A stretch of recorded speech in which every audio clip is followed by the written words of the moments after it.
Vivek Singhal from tradingwithvivek.com।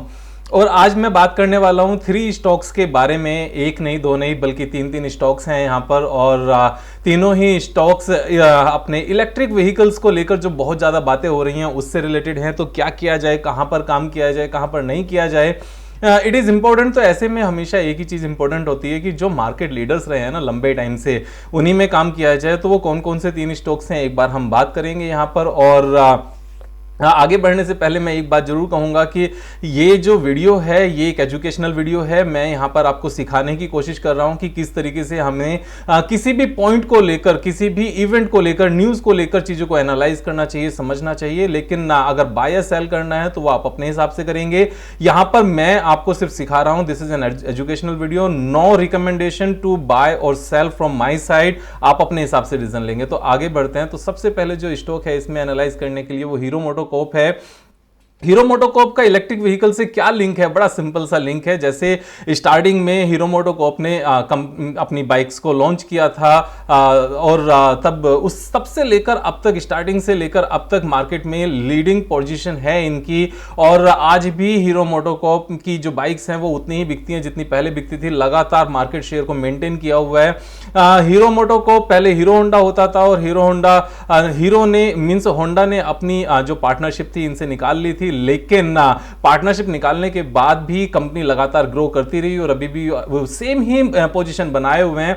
तो यहां पर इलेक्ट्रिक व्हीकल्स का जो माहौल है, इन कंपनी ने भी, हीरो मोटोकॉर्प ने भी अपनी पाइपलाइन बनाई हुई है। बहुत जल्दी इनकी इलेक्ट्रिक बाइक्स आ जाएंगी, आपको बहुत जल्दी नजर आएंगी। तो जब ये चेंज आता है ना कि फॉसिल फ्यूल से निकलकर इलेक्ट्रिक व्हीकल की तरफ आ रहे हैं, तो कौन कौन से स्टॉक्स हैं, हमेशा उस सिनेरियो में भी जो मार्केट लीडिंग कंपनीज है ना उन्हीं की तरफ ध्यान रखकर देखना चाहिए, क्योंकि वही कंपनीज हैं जो एक्चुअल में बाद में भी अच्छा करती हैं। बाकी कोई कंपनीज नहीं है जो बाद में अच्छा, मींस ऐसा नहीं होता कि कोई भी न्यू प्लेयर आएगा बहुत अच्छा करेगा और जो पुराने मार्केट में धुरंधर हैं, जो मार्केट में लीडर्स हैं, जो पिछले 60-70 साल से 50 साल से अच्छे से काम कर रहे हैं, जब से हीरो मींस 2 व्हीलर्स इंडिया में बिकने शुरू हुए हैं, वो बेकार हो जाएंगे, न्यू प्लेयर्स आके अच्छा करना शुरू कर देंगे। ऐसा कभी नहीं होता।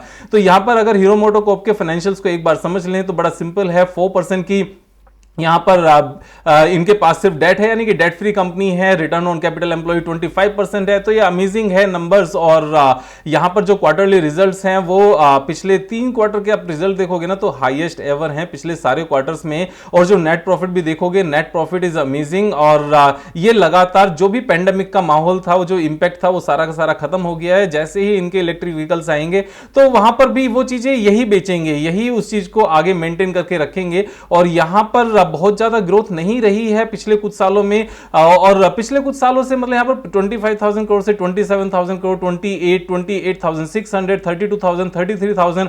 तो ऐसा नहीं है कि बहुत स्पीड से ग्रोथ नहीं है, लेकिन जो कंसिस्टेंसी है, every year there is a increasing number. यहां पर मार्च 2020 में नंबर्स ऊपर नहीं आए, पेंडेमिक का माहौल था, हम सबको पता है, चीजें बंद थी, सारे शोरूम्स बंद थे और सब कुछ रुका हुआ था। अभी यहां पर इन्होंने, अगर आप देखोगे तो अपनी कैपेसिटी को इंक्रीज किया है। यहां पर हरिद्वार में इनका नया प्लांट लगा था और कैपेसिटी को ये हमेशा से इंक्रीज करते रहे हैं, जैसे जैसे इनको मौका लगा है, जैसे जैसे डिमांड बढ़ी है। तो उस चीज का कोई रिस्क ही नहीं है। और यहां पर शेयर होल्डिंग पैटर्न की बात करें तो पब्लिक के पास सिर्फ और सिर्फ 9.37% शेयर्स हैं, बाकी सारे शेयर्स स्ट्रॉन्ग हैंड्स में हैं। और यहां पर अगर टेक्निकल चार्ट की बात करें तो टेक्निकल चार्ट में एक बहुत ही अच्छा चार्ट यहां पर बनता है जिसको reverse head and shoulder pattern कहते हैं। और ये बिल्कुल अमेजिंग है, सिंपल है, सुपर्ब है। This is the left shoulder और ये पूरा हेड है इसका। और हेड बनने के बाद में ये राइट शोल्डर बना। राइट शोल्डर के बाद यहां पर अगर आपको याद हो, निफ्टी थोड़े से कंसोलिडेशन में थी, जिसके चलते यहां पर इसमें भी नीचे की तरफ गिरावट आई। लेकिन फिर से एक अच्छी बात यहां पर हुई कि जो इसका शोल्डर का लो था उसको इसने नहीं तोड़ा और सेम लेवल पर आकर यहां पर ये कंसोलिडेट कर रहा है। ये अपने आप में एक स्ट्रेंथ की निशानी होती है। तो अगर इसके हिसाब से यहां पर इसका डेप्थ देखा जाए, reverse head and shoulder pattern के केस में डेप्थ में लेना होता है नेक लाइन तक। नेक लाइन से ऊपर इस लाइन को हम पिक करके रखते हैं और ऊपर हमारा टारगेट निकल कर आ जाता है। इसको हम देखेंगे तो ये टारगेट बिल्कुल सीधा सा है और 5205 इज द टारगेट। और 5205 जो टारगेट है वो लाइफ टाइम से काफी ऊपर है और ये अच्छा खासा टारगेट है। लंबे टाइम के कंसोलिडेशन के बाद न्यू लाइफ टाइम हाई भी बनना होता है और वो ऊपर जाना भी होता है, और खासतौर से जब रिजल्ट्स और बाकी सारा माहौल उस चीज को सपोर्ट करे। पैंडेमिक के टाइम में एक अच्छी बात होगी, जब शोरूम्स खुलेंगे तो लोग जो शेयरिंग कैब्स वगैरह को बहुत ज्यादा यूज करने लगे थे, उनका थोड़ा सा पैटर्न कम होगा फिलहाल में, and people would like to use their own vehicles because of their hygiene and safety, क्योंकि ये जो सेफ्टी है बड़े लेवल पर सेफ्टी है, जान को लेकर सेफ्टी, यहां पर कोई भी रिस्क नहीं लेना चाहेगा, हेलमेट लगाए ना लगाए, लेकिन अलग व्हीकल्स लेकर चलना एक्चुअल में इस माहौल में जरूरी है कि हम एक दूसरे से थोड़ा सा गैप बनाकर चलें, पब्लिक ट्रांसपोर्ट से थोड़ा सा हटके चलें। तो यहां पर 80% का यहां से सीधा सीधा अपसाइड है। कितना टाइम लगेगा?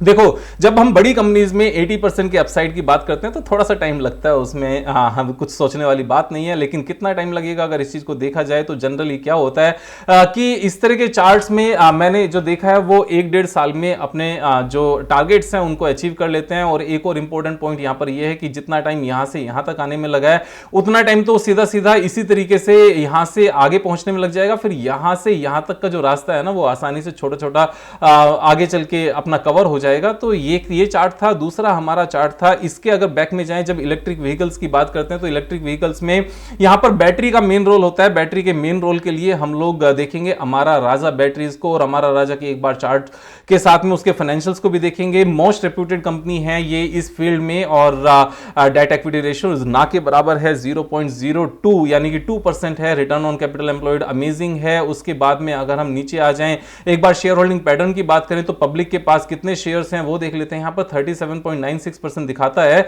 लेकिन उसमें से 24% यहां पर पैंथर एआरबीएल होल्डिंग एलपी के पास है, यानी कि पब्लिक के पास सिर्फ और सिर्फ 13.96% की शेयर होल्डिंग से, बाकी सारी की सारी स्ट्रॉन्ग हैंड्स में है यहां पर। और अगर हम कैश फ्लो की बात करें, जितना कमाते हैं सारा का सारा बुक्स में आता है, कोई पैसा बैड डेट नहीं बनता। और यहां पर बैलेंस शीट की बात करें तो मींस लोन इनके पास ना के बराबर है। अगर कैपेसिटी की बात करें तो हमेशा से इन्होंने लगातार एक्सपेंड की है, और जो यहां पर करंट वर्क इन प्रोग्रेस है यही एक्चुअल में मेन देखने वाली फिगर है कि जो CWIP है वो 775 करोड़ की है, यानी कि कुछ नए प्लांट्स यहां पर अंडर कंस्ट्रक्शन है। जैसे ही वो आएंगे यहां पर जो इनकी ग्रोथ आएगी वो सुपर्ब ग्रोथ आएगी, उसमें कहने वाली कोई बात ही नहीं है। 50% तो सीधा सीधा यहां से sales and net profit increase हो सकते हैं, और जब उस तरह की चीजें इंक्रीज होती हैं वो सीधा सीधा अगले 7-8 महीने में 10 महीने में सीधा सीधा वो इस चार्ट पैटर्न में नजर आता है, और शेयर प्राइस भी जूम करता है। तो उससे पहले जूम करें, हमें खरीदने की कोशिश करनी चाहिए, लेकिन समझ के खरीदने की कोशिश करनी चाहिए, ऐसे ही नहीं खरीदना चाहिए। नेट प्रॉफिट की बात करें तो यहां पर लगातार सेल्स में ग्रोथ हुई है, जिस तरीके से कैपेसिटी एक्सपेंड हुई है उसी तरीके से लगातार ग्रोथ भी हुई है। नेट प्रॉफिट में भी कंसिस्टेंटली ग्रोथ हुई है, लगातार ग्रोथ हुई है। अमेजिंग कंपनी है, उसमें कोई डाउट ही नहीं है। और अगर पिछले 2 क्वार्टर्स के रिजल्ट्स देखें तो यहां पर ये रिजल्ट्स अच्छे हैं, 200 करोड़ के नेट प्रॉफिट हैं और हाईएस्ट एवर रेवेन्यू है दोनों क्वार्टर्स की। Everything is super. अब यहां पर अगर चार्ट पैटर्न की बात करें तो रीसेंट हाई की भी अगर हम बात कर लेना तो रीसेंट हाई में अगर आप देखोगे तो मैं आपको पूरा दिखाता हूं, 30% का तो यहां से सीधा अपसाइड ही नजर आता है रीसेंट हाई में।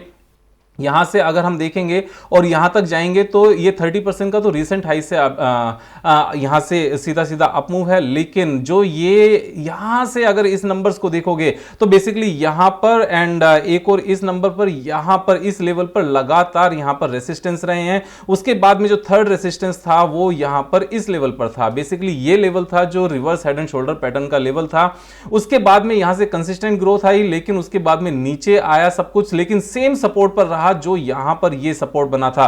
तो अगर मैं बाकी सारे लेवल्स यहां से एक बार हटा दूं, इमीडिएट लेवल वाला भी हटा दूं और इस मेन को अगर कंसीडर कर लें तो ये एक यहां पर जो reverse head and shoulder pattern है ना, इसी को इसने सपोर्ट बनाया है। और जब reverse head and shoulder pattern की नेक लाइन को सपोर्ट बनाया जाता है, ये यहां पर इसको complex reverse head and shoulder pattern भी कहते हैं। जब मल्टीपल लेवल पर यहां पर सेम लेवल पर रेसिस्टेंस लिया हो, उसके बाद में अगर सेम लेवल पर सपोर्ट मिल जाए तो सोने पे सुहागा है, ये पुरानी कहावत है।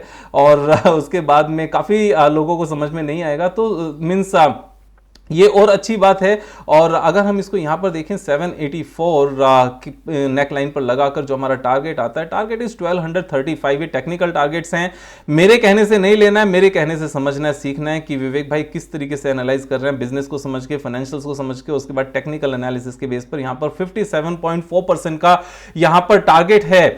ये एक अच्छी फिगर्स हैं। इससे पहले जो हमारा हीरो मोटोकॉर्प में टारगेट था 80% के आसपास का, that was a superb potential gain. यहां पर भी 57% का यहाँ पर पोटेंशियल गेन है। अब ये तो बात आ गई कि सबसे पहले हमने इलेक्ट्रिक व्हीकल देखा, यानी कि बाइक देखी, उसके बाद में वो इलेक्ट्रिक व्हीकल बैटरी से चलेगा तो बैटरी बनाने वाली कंपनी देखी। अब बैटरी को जो यूज करने वाला प्रोडक्ट है, मींस बैटरी किस चीज, जो कौन से प्रोडक्ट्स हैं जो बैटरी में यूज होंगे, उस चीज के लिए जीएमडीसी कंपनी है जो गुजरात में मिनरल्स निकालती है, बैटरी में जो यूज होता है उस चीज के लिए मैंने इसके ऊपर एक पूरी वीडियो बनाई थी अब से ठीक 3 महीने पहले, लगभग 3 मंथ्स बैक। सो February 3rd 2021 को ये वीडियो बनाई थी और तब इसका प्राइस था 56.10 और अभी जो इसका प्राइस है जीएमडीसी का दैट इज 75.60। तो 3rd Feb से लेकर अब तक का अगर इसका हम एक बार व्यू देख लें कि वहां से लेकर कितना गया है। सो 3rd Feb कहां पर थी, 3rd Feb वाज हियर, और यहां से लेकर अगर यहां तक अगर हम करंट प्राइस देखें तो 32% ये लास्ट 3.5 मंथ्स में ऑलरेडी ऊपर जा चुका है। काफी लोग थोड़े से परेशान हो गए थे कि विवेक भाई आपने एनालाइज किया, ऊपर गया लेकिन फिर नीचे आ गया, शेयर जहां पे हमने परचेज किया था फिर नीचे आ गया, फिर ऊपर गया, फिर नीचे आ गया, फिर ऊपर गया, फिर और नीचे आ गया, लेकिन उसके बाद में इमीडिएटली यहां से बाउंस बैक किया। तो जब भी यहां पर हमें कुछ परचेज करना होता है ना, हमें कम से कम 6 मंथ्स का टाइम तो हमेशा देना चाहिए। 6 मंथ से पहले अगर, बिकॉज हम चीजों को एनालाइज करके खरीदते हैं, हम यहां पर ईश्वर नहीं है, ब्रह्मा नहीं है, गॉड नहीं है, गुरु नहीं है, अल्लाह नहीं है, खुदा नहीं है, हम यहां पर इंसान हैं। बिजनेस को देखकर करते हैं, बिजनेस को देखकर समझकर करते हैं कि जब चीजें सारी समझ में आती हो ना बिजनेस पॉइंट ऑफ व्यू से, फंडामेंटल पॉइंट ऑफ व्यू से। फंडामेंटल, इसका सबसे बड़ा फंडामेंटल क्या है, आप ये चीज देखो, अगर जीएमडीसी की बात करें तो जीरो डेट कंपनी है और उस टाइम पर भी बुक वैल्यू 140 थी। अगर आप इस वीडियो में देखोगे तो 140 बुक वैल्यू थी, लेकिन प्राइस कितना था, 56 था, यानी कि 1/3 से भी नीचे चल रहा था। 1/3 इसका कितना बनता है, 140 डिवाइडेड बाय 3 यानी कि 46। 1/3 से थोड़ा सा ही ऊपर था, हाफ से नीचे था और अभी भी हाफ के आसपास ही है, हाफ से थोड़ा सा ऊपर है। तो वैल्यूएशन जब इस तरह से सपोर्ट करें तो वो चीजें अच्छी होती हैं। यहां पर प्रोमोटर के पास 74% हिस्सेदारी है और अगर हम शेयर होल्डिंग पैटर्न की बात करें, यहां पर पब्लिक के पास 22% है। तो यहां पर थोड़ा सा बढ़ा था, सब परेशान, ऐसे परेशान होने से कुछ नहीं होगा। देखो, जब चीजें अपने फेवर में नजर आती हो ना तो सारी चीजें अच्छी नजर आती हैं। अगर इसके हम P&L स्टेटमेंट पर भी जाकर देखें तो company consistent net profit making company है। एक साल भी पिछले 10-12 साल में, 10-11 ईयर्स में 1 ईयर भी ऐसा नहीं गया जब कंपनी ने लॉस दिखाया। वो कंसिस्टेंटली काम करती है और ये वाला जो पीरियड होता है, ऐसे पीरियड में जब पैंडेमिक में सारी ही माइंस बंद हैं तो उसमें नुकसान भी होते हैं, वन टाइम खर्चे भी बढ़ जाते हैं, समटाइम्स ऐसा होता है। लेकिन यहां पर एक जो चीज देखने वाली है, दिसंबर में वापस से चीजें थोड़ी सी ठीक होनी शुरू हो रही हैं। यहां पर लॉस क्यों आया, देखो लॉस 3 क्वार्टर्स हो गए हैं पैंडेमिक में माइनिंग को फुल स्विंग पर आए हुए, लेकिन अभी जब कोरोना भी धीरे धीरे कम होगा, जैसे पिछले साल कम हुआ था, लेकिन दोबारा आने के चांसेस बहुत कम है। उसका बड़ा सिंपल सा रीजन है क्योंकि यहां पर अभी वैक्सीन लगती जा रही है। लास्ट जब हमने बात की थी, मींस जो लास्ट टाइम जब कोरोना आया था तब वैक्सीन नहीं थी, तो वापस से दोबारा आ गया, लेकिन इस बार जाएगा तो दोबारा आने के चांसेस बहुत कम है क्योंकि यहां पर वैक्सीन सबको लग रही है। तो ये 3 स्टॉक्स हैं, हमने यहां पर 3 कवर किए कि कौन सी बाइक बिकेगी, हमने मार्केट लीडर उठा लिया। उसके बाद में कौन सी बैटरी से वो इलेक्ट्रिक बाइक बिकेगी, हमने उसमें भी मार्केट लीडर ले लिया, हमारा राजा। उसके बाद में कौन सा मटेरियल उसमें लगेगा, जो माइनिंग है, यहां पर गुजरात मिनरल्स डेवलपमेंट कॉर्पोरेशन को हमने पिक किया है क्योंकि यही लार्जेस्ट है और गुजरात गवर्नमेंट ने एक्चुअल में सारे राइट्स अपने पास ले रखे हैं इस चीज को लेकर। अगर इसकी पूरी डिटेल देखनी है तो इस वीडियो को कंप्लीट देख सकते हो। इस वीडियो को देखने के लिए आपको करना क्या है, आपने सिंपली YouTube पर जाना है। YouTube पर जाकर आपने यहां पर जीएमडीसी विवेक सिंघल करके आप सर्च करोगे, एनएमडीसी नहीं जीएमडीसी, तो यहां पर एनएमडीसी के नाम से भी आ गया है। Anyways, best stock for electric vehicle, आप इसके ऊपर जाकर सर्च करोगे, आपको पूरी वीडियो देखोगे, आपको पूरी क्लैरिटी आ जाएगी। जब हम बिजनेस एनालाइज करके फंडामेंटल एंड टेक्निकल के साथ में काम करते हैं, मजा आता है और ये चीजें बहुत अच्छी होती है। अब इसका टारगेट क्या है, कहां तक जाना चाहिए, टेक्निकल टारगेट की बात करें तो टेक्निकल टारगेट बड़ा सिंपल सा है। देखो, ये एक इसका हर्डल था बहुत बड़ा सा, जहां पर ये आकर बार बार रुकता था। अगर इसको इस तरीके से देखें तो जितनी डेप्थ होती है ना उतना ऊपर जाता है। वैसे तो इसका बड़ा सिंपल सा है कि बुक वैल्यू तक तो आराम से जा सकता है, 140 तक जा सकता है। ये टेक्निकल भी है और ये एक मैक्रो लेवल पर भी है। और ये 3 स्टॉक्स हैं, अगर सब्सक्राइब नहीं किया तो सब्सक्राइब कर लेना। कल फिर मिलेंगे एक नई वीडियो के साथ, तब तक मजे करो यार। Thank you so much.